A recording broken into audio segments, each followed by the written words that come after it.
Hi everyone, this is Paul here, Magdalene Centre.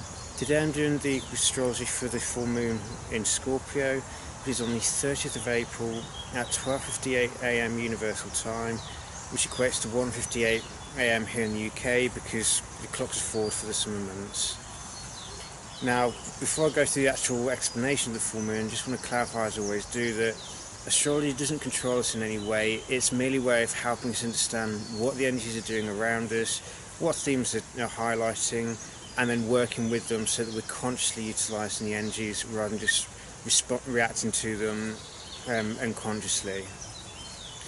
Now, the full moon in Scorpio is a time for reflecting, it's a time of completion. So we start off with the seed at the new moon, and now at the full moon we're seeing the final results of it.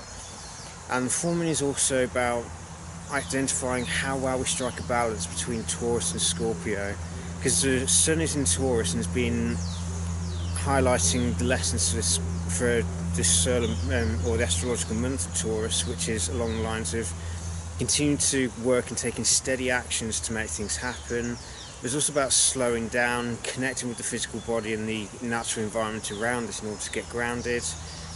But if we're not careful, we can end up either being lazy or just living a very shallow kind of existence because we're only dealing with the surface level of reality. Scorpio reminds us to dig deeper.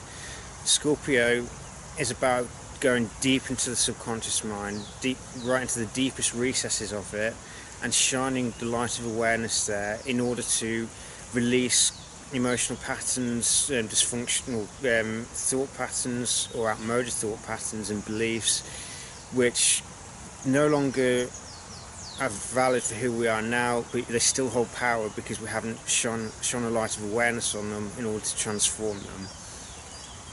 But the Taurus-Scorpio axis also deals with the sense of security and intimacy. So with Taurus, it's about physical security. So we generally pursue this through material means, so through trying to make ourselves feel secure through obtaining material objects.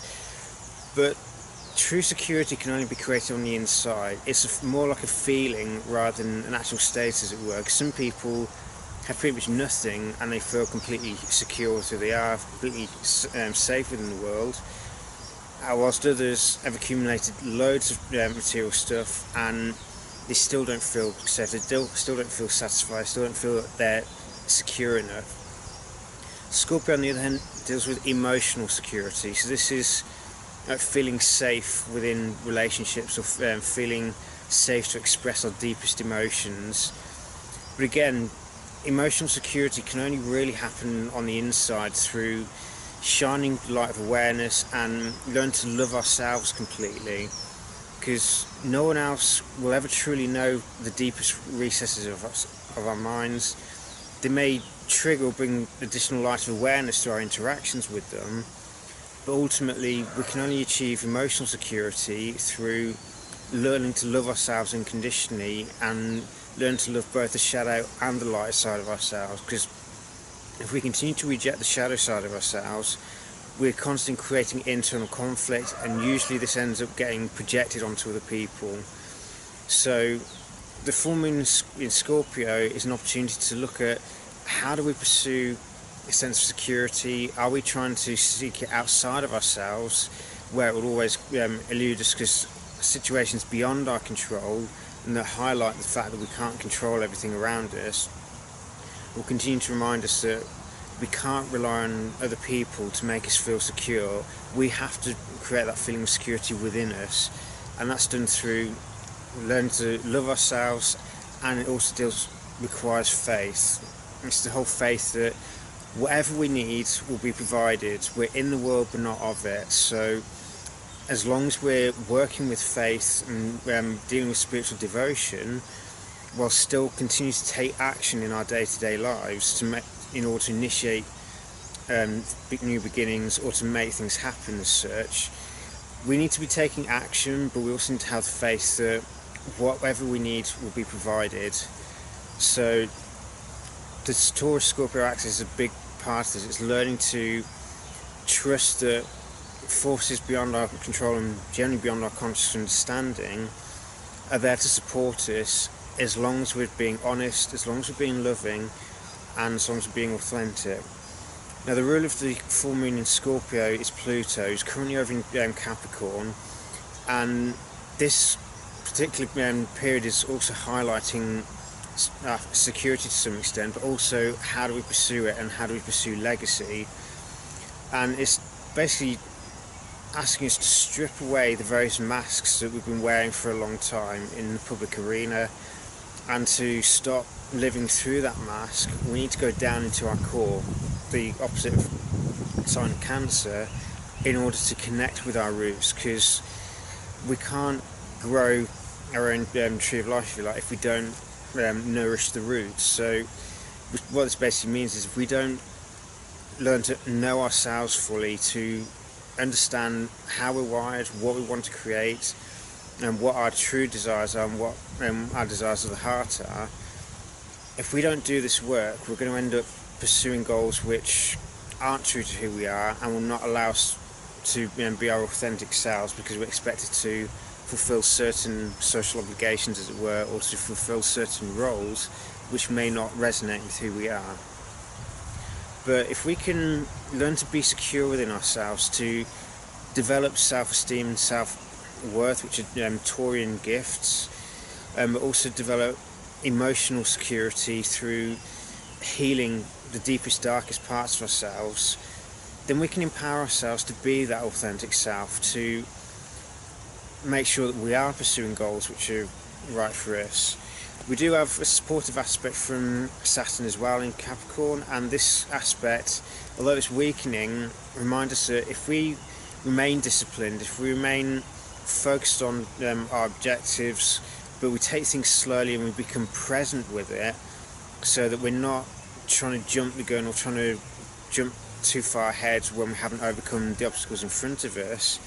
If we're prepared to do this work, then we develop that necessary resilience in the face of any pressure or any stress to keep going at a goal no matter what obstacles come our way.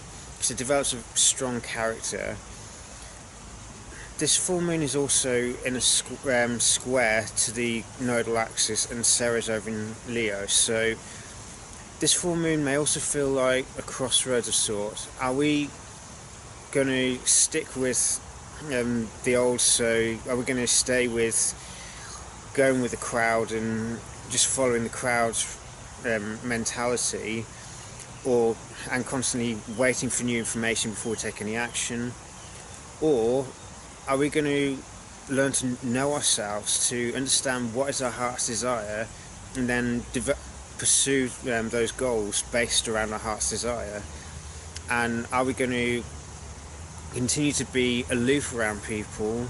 Are we going to take the risk to be emotionally open, to share emotional warmth with one another, and to nourish our creative impulses, and to help nourish the creative impulses of other people? Because if we want things to evolve, we need to have the courage to become the best versions of ourselves. But a big significant part of this is the work of Scorpio, and going deep into the subconscious mind and removing those deep internal barriers to embracing our creativity, or having the courage to be vulnerable, to be authentic in a world which is trying to make us models or mould us into something that we're not. So if we have the courage to become the best versions of ourselves, to shine as bright as we can, and obviously if everyone is doing that, then the overall health of humanity as a whole will naturally improve, because if all the cells in someone's body start raising in vibration, becoming healthier, the health of the whole body becomes a lot healthier. And it's the same with humanity. We're each part of something far greater than ourselves, and if we work on ourselves to become the best version, then we enable the rest of society to follow suit. But we can't wait for other people to do it, we have to choose to do that ourselves. So essentially, the full moon is a time for us to reflect, it's a time for us to go within and remember to create that sense of security on the inside. And thing is, if we're secure within ourselves, then we often find that intimacy is naturally easy to achieve. Taurus is like the physical or sensual intimacy. It's like the hugging and the physical side. Scorpio is the emotional side. It's a deeper, often messier side of it. But if we go through those emotional transformations and purge old conditioning which creates barriers or restrictions in our ability to love one another, if we go through that process, we develop a much deeper level of emotional intimacy with one another. But we have to have the courage to go inwards and do that transformation, to deactivate the our old emotional buttons and emotional triggers. If we do this, then we empower ourselves to live much more loving relationships with one another, and we also more likely to feel the courage to pursue what's right for ourselves rather than just going along with the crowd. So this full moon is a powerful opportunity for us all, and if we choose to engage with the energies, then we can develop a much greater sense of security within ourselves rather than seeking it without. And if we're secure within ourselves, we're far more likely to try and help empower one another rather than do things for our own sake at the expense of others. So may the full moon bring you many blessings, and may bring many key lessons, but also it may bring you closer to, or bring us all closer to one another through having the courage to face our own shadows and release them. So take care and be blessed.